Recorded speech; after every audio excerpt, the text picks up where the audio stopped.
우리 사도신경으로 신앙 고백하겠습니다. 나는 전능하신 아버지 하나님, 천지의 창조주를 믿습니다. 나는 그의 유일하신 아들, 우리 주 예수 그리스도를 믿습니다.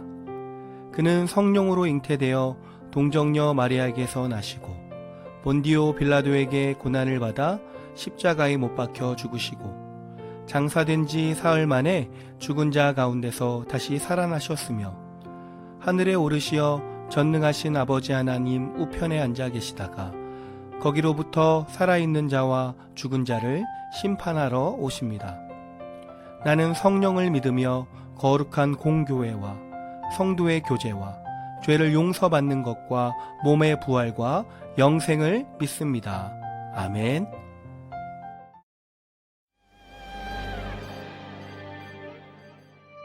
우리 지금 성령님을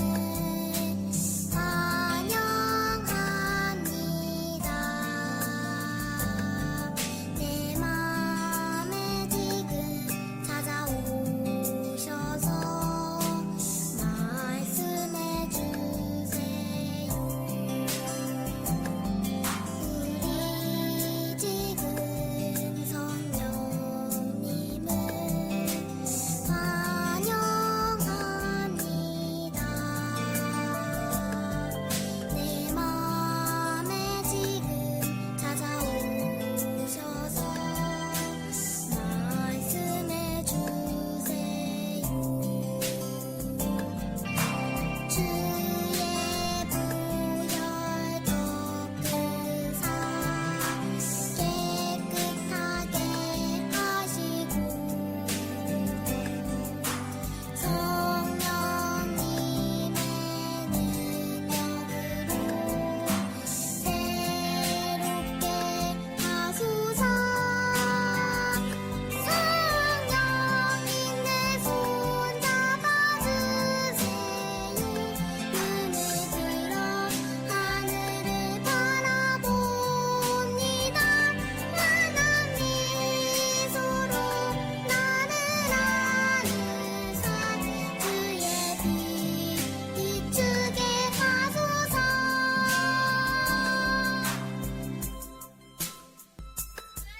우리 지금 성령님을 환영합니다.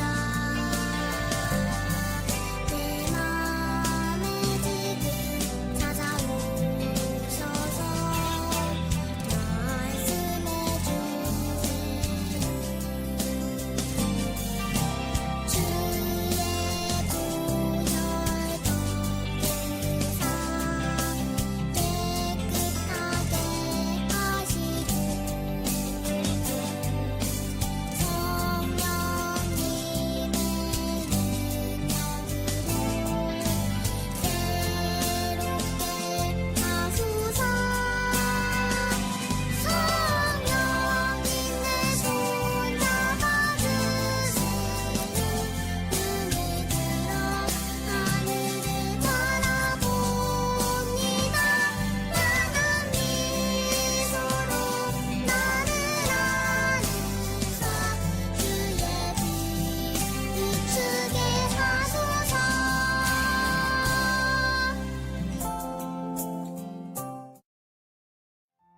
오늘 하나님께서 우리에게 주신 말씀은 창세기 50장 20절에서 21절 말씀입니다. 우리 함께 봉독하겠습니다.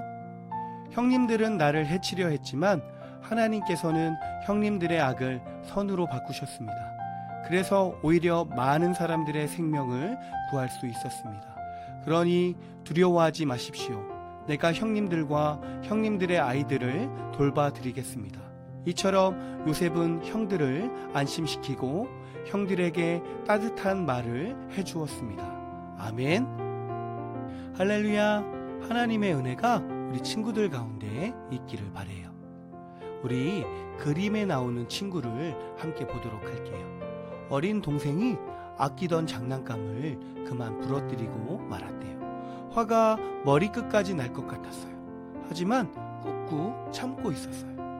우리 친구들도 친구나 가족의 실수 때문에 화가 난 적이 있었을 거예요. 오늘 만날 요셉은 이보다 더 큰 상처를 받았다고 해요. 우리 이 성경의 이야기로 들어가 보도록 할게요. 야곱의 아들 요셉에게는 10명의 형들이 있었어요. 야곱은 다른 형제들보다 요셉을 가장 아끼고 사랑해서 요셉에게 아름다운 채색 옷을 입혔어요. 그러자 형들은 요셉을 시샘하며 질투하였어요. 게다가 형제들이 요셉에게 절을 하는 요셉의 꿈 이야기를 듣게 되자 더욱더 형들은 요셉이 마음에 들지 않았고 미워졌어요. 형제들은 모여서 요셉에게 어떻게 복수할까 생각했어요. 결국 요셉의 채색 옷을 벗기고 웅덩이에 던져 넣어버렸어요. 그리고 맏형 르우벤이 없는 사이에 미디안 상인들이 낙타에 짐을 싣고 오는 것을 보고 요셉을 웅덩이에서 꺼내어 은화 20개를 받고 팔아버렸어요. 그리고 요셉의 채색 옷에는 동물의 피를 묻혀 야곱에게는 요셉이 사나운 동물에게 해침을 당해버렸다고 거짓말을 하였어요. 미디안 상인을 따라 애굽으로 오게 된 요셉은 애굽 왕궁의 경호대장 보디발에게 팔려 보디발의 집으로 오게 되었어요. 요셉은 그곳에서도 게으르지 않고 정직하고 성실하게 일했어요. 보디발은 요셉이 믿는 하나님이 요셉이 하는 일마다 잘되게 하시는 것을 알고 집에 있는 모든 관리를 맡겼어요. 세월이 흘러 어느덧 요셉은 멋진 청년으로 성장했어요. 그러자 보디발의 아내가 요셉에게 점점 눈길을 주었어요. 그러나 요셉은 말했어요. 저는 하나님께 죄를 짓는 일은 결코 할 수 없습니다. 그럼에도 옷자락을 붙잡고 유혹하자 요셉은 붙잡힌 옷을 버려둔 채 도망쳐 나왔어요. 분노한 보디발의 아내는 그 옷을 보디발에게 보이며 거짓말을 하였고 보디발은 요셉을 잡아 감옥에 가둬버렸어요. 요셉이 외쳤어요. 주인님, 저는 억울합니다. 저는 생각으로도 죄를 짓지 않았어요. 어느 날이었어요. 애굽을 다스리는 바로 왕이 도무지 이해할 수 없는 꿈을 꿨어요. 어느 누구 하나 바로 왕의 꿈을 풀이할 수 있는 사람이 한 명도 없었어요. 그때 감옥에서 요셉이 꿈을 풀이해준 이후 다시 궁전에서 일하게 된 신하가 요셉이 생각났어요. 요셉이 바로 왕 앞에 섰어요. 요셉은 꿈의 내용이 7년의 풍년과 7년의 흉년이라며 술술 풀이하였어요. 바로 왕과 신하들은 모두 깜짝 놀랐어요. 결국 바로 왕은 이 일을 지휘할 사람으로 꿈풀이와 방비책을 말해준 요셉에게 왕의 도장이 찍힌 반지를 빼서 끼워주며 요셉을 총리로 세웠어요. 요셉이 말한 대로 7년 동안 땅의 모든 작물들이 잘 자라났어요. 요셉은 모든 곡식을 걷어들여 각성 창고에 쌓아두었어요. 7년 동안 가뭄도 시작되었어요. 온 땅의 백성들이 먹을 수 있는 양식이 부족해 갔어요. 백성들이 요셉을 찾아왔어요. 요셉은 창고를 열어 애굽 백성들과 애굽으로 찾아온 주변 나라 백성들에게 저장해 놓은 곡식을 팔았어요. 양식을 구할 수 있게 된 백성들은 기뻐하며 총리가 된 요셉을 칭찬했어요. 야곱이 살고 있는 가나안에도 흉년이 계속되자 애굽으로 오게 된 형제들이 총리가 된 요셉 앞으로 왔어요. 그러나 형제들은 요셉을 알아보지 못하고 엎드려 절을 하였어요. 요셉은 바로 형제들을 알아보았지만 형제들을 아는 척을 하지 않고 정탐꾼이 틀림없다며 의심했어요. 그러자 르우벤이 말했어요. 저희는 한 형제들로 모두 12명이었지만 한 명은 예전에 없어졌고 막내 동생은 가나안에 계신 아버지 곁에 두고 이렇게 저희 10명만 곡식을 사기 위해 온 것입니다. 요셉은 이 중 한 명을 여기에 남겨두고 막내 동생을 데리고 오라고 말했어요. 형제들은 지난 일을 후회하며 말했어요. 우리가 요셉에게 한 일 때문에 벌을 받고 있는 거야. 그래서 지금 이렇게 우리가 고통을 당하고 있는 거라고.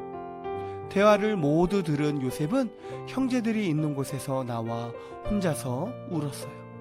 결국 요셉의 형제들은 시므온을 애굽에 남겨두고 요셉에게서 산 곡식을 나귀에 싣고 다시 가나안으로 길을 떠났어요. 그런데 곡식값으로 낸 그 돈이 그대로 자루에 있는 것을 보고 놀랐어요. 도착한 형제들은 야곱에게 베냐민을 데리고 가야 한다고 말했어요. 형제들의 간청에 야곱은 말했어요. 애굽 총리에게 줄 선물과 너희 곡식 자루에 있었던 곡식값의 2배를 함께 넣어라. 그리고 베냐민을 데리고 가거라. 하나님께서 도우셔서 너희 모두가 무사히 돌아오게 해주시기를 바란다. 애굽에 도착한 형제들을 요셉의 집으로 부르자 형제들은 자루 속에 들어있던 돈 때문인 줄 알고 두려워했어요. 요셉은 자신의 동생 베냐민을 보았어요. 베냐민, 하나님께서 너에게 은혜 베푸시기를 바란다. 말을 마친 요셉이 서둘러 자리를 떠났어요. 요셉은 자신의 동생 베냐민을 보니 눈물을 참을 수가 없었어요. 돌아온 요셉은 맛있는 음식이 가득 차려진 상으로 형제들을 불러서 함께 먹고 마시며 즐거워했어요. 새벽이 되어 형제들이 가나안으로 향했어요. 그러나 요셉이 자신의 은잔을 베냐민의 자루에 넣어두고 다시 형제들을 불러 은잔을 훔친 자를 노예 삼겠다고 말했어요. 그러자 유다가 요셉의 어린 시절 일을 이야기하며 아버지에게 베냐민마저 잃게 할 수 없다며 자신을 대신 노예가 되게 해달라고 울면서 간절히 말했어요. 요셉은 더 이상 북받치는 감정을 억누를 수가 없었어요. 저를 못 알아보시겠나요? 제가 요셉이에요. 형제들은 너무나 놀라 벌벌 떨었어요. 이제 벌을 받거나 죽임을 당할 것이라고 생각했어요. 요셉이 다가가 말했어요. 형님들, 두려워하지 마세요. 저를 이곳에 보내신 분은 형님들이 아니라 하나님이세요. 12명의 모든 형제들이 서로를 부둥켜 안고 울었어요. 요셉은 바로 왕과 요셉이 준 물건들과 양식을 형제들에게 주고 애굽을 떠나 가나안에 있는 아버지 야곱과 가족들을 모시고 오라고 말했어요. 야곱 가족들이 모두 애굽으로 왔어요. 바로 왕은 요셉의 가족들이 고센 땅에서 편히 살 수 있도록 해주었어요. 요셉도 가족들을 안내하면서 필요한 음식을 모두 보내주고 보살펴 주겠다고 약속했어요. 야곱의 가족이 애굽으로 온 후에도 흉년은 계속되었지만 요셉의 지혜로 흉년을 이겨낼 수 있었고 어느덧 다시 평화로운 시간들이 찾아와 날로 번성하였어요. 세월이 흘러 아버지 야곱이 돌아가시고 장례를 마치자 형제들이 한자리에 모여 다시 두려워졌어요. 아버지가 안 계시니 요셉이 자신들을 벌하지 않을까 염려한 것이었어요. 요셉을 찾아가 엎드리며 말했어요. 당신의 노예가 되겠습니다. 그러자 요셉이 말했어요. 형님들이 나를 해치려고 하였지만 하나님은 그것을 선으로 바꾸셨습니다. 모든 것이 하나님께서 계획하신 일이었기에 저를 먼저 이곳에 보내주신 것이라고 말씀드렸잖아요. 그러니 두려워하지 마세요. 제가 형님들과 가족들을 보살펴 드릴게요. 요셉과 형제들은 서로 울면서 감싸 안아 주었어요. 오늘 말씀을 통해 3가지의 교훈을 배울 수가 있어요.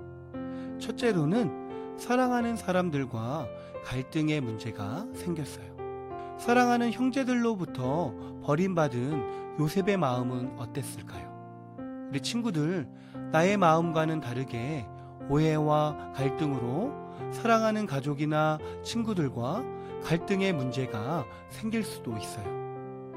왜 이런 일이 나에게 일어났는지 원망하며 미워하는 마음을 키우는 것이 아니라 하나님을 찾아야 될 줄로 믿어요. 다툼과 오해는 생길 수가 있어요.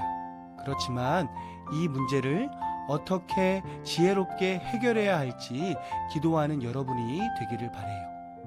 순간 떠오르는 감정대로 행동한다면 그 결과는 더 큰 고통을 가져올 수 있어요. 두 번째로는 하나님의 계획과 비전을 먼저 보았어요. 아버지 야곱이 돌아가시고 이제는 정말 큰일이 났다고 생각한 형제들이 요셉 앞에 엎드렸어요. 그러자 요셉이 말했어요. 당신들은 나를 해치려고 하였지만 하나님은 그것을 선으로 바꾸셨습니다. 요셉은 다시 만난 형제들이 자신을 두려워하지 않아도 되는 그 이유를 하나님에게 두고 있었어요. 하나님께서 먼저 요셉을 애굽으로 보내셨으며 모든 과정 가운데 지켜주셨고 악을 선으로 바꾸시는 분도 하나님이시기에 형제들의 잘못에 대한 대가도 자신이 결정을 내릴 것이 아니라고 그렇게 말했어요. 그래서 요셉의 일생에 고난들이 많이 있었지만 요셉은 하나님을 등지는 일은 없었어요. 생각으로도 죄를 짓지 않으려고 했고 성실과 정직으로 차근차근 눈앞에 펼쳐진 일들을 감당하며 나아갔어요. 사랑하는 친구들, 하나님의 계획과 비전을 보는 사람은 이렇게 달라요. 우리도 이 요셉의 믿음을 본받는 우리 모든 친구들이 다 되기를 예수님의 이름으로 축복합니다. 우리 기도하겠습니다. 사랑의 하나님 감사합니다. 요셉이 자신을 미워했던 형제들에게 용서를 베푸는 아름다운 마음을 가질 수 있었던 것은 그 마음에 하나님이 계셨기 때문임을 우리가 함께 배웠어요. 우리도 하나님께서 주시는 믿음으로 가족과 주변 친구들을 넉넉히 품어주며 사랑할 수 있는 모든 친구들이 될 수 있도록 인도하여 주세요. 이제는 그리스도의 은혜와 하나님의 사랑하심과 성령님의 함께하심과 지키심이 우리 모든 친구들의 머리 위에와 그리고 가정 위에와 그리고 우리 횡성교회 위에 이제로부터 영원까지 함께하시기를 간절히 축원하옵나이다. 아멘.